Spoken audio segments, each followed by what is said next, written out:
The path to adulthood followed a predictable script: job, home, family. Today, that sequence has become a high-stakes financial gamble. National data shows the results of that gamble. Birth rates across the United States have fallen to levels that would have been unthinkable just 20 years ago.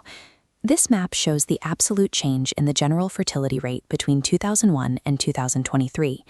The deep red clusters represent the most severe declines, and they are almost entirely concentrated in the country's major population centers. It's easy to assume this is a cultural choice, that people simply decided they didn't want children. But for millions of Americans, this isn't a preference. It is a hard economic roadblock. Think about the traditional sequence of life. The time and money required to move from a stable career into a stable home has expanded so much that it has effectively pushed the family stage off the calendar for many. Because you need physical space to raise a child, the cost of housing has become a literal wall. If you can't get over that wall, you don't get to start the next chapter. A massive analysis of U.S. county data from 2000 to 2023 has finally put a number on this tension.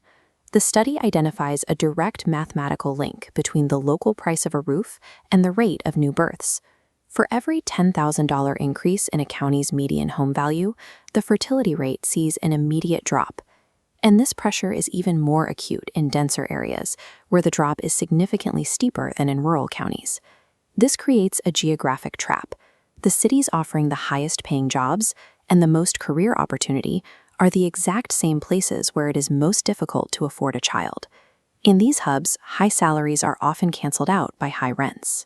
Even households earning well above the national average find themselves delaying parenthood because the entry price for a family-sized home is out of reach.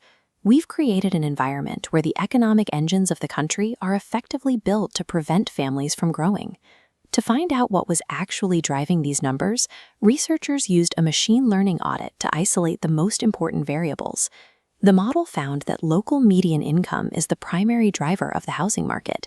It proves that housing prices aren't just rising randomly, they are pushing up against the absolute limit of what people earn. This gap between wages and prices is what created the modern dual income requirement. Today, it takes 2 full-time salaries just to secure the space that used to be attainable on one. This chart tracks public housing confidence in major cities over the last decade, showing a steady collapse in optimism. The algorithm proves this isn't just vibes. The sentiment perfectly mirrors the affordability crisis. It's a reflection of the math. This isn't a psychological shift in how young people view the world. Their reluctance to have children is entirely a rational response to the stark economic reality of their bank accounts. We are watching a change in the mechanics of American life.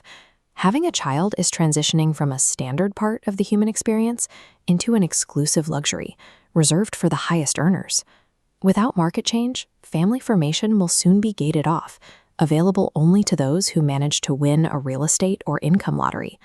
Fixing this requires a massive increase in housing supply. It means relaxing the urban zoning laws that have kept prices artificially high near the country's best jobs. But for the individual, the reality is more personal. You are likely making these decisions while navigating student debt and rents that have outpaced your raises for years. The old prerequisites for parenthood, the big suburban house and the picket fence, may no longer be realistic targets. Waiting for those milestones might mean waiting forever. Adulthood is no longer about hitting a set of historical checkpoints. It's about finding a new foundation for stability in an economy that was not designed with families in mind.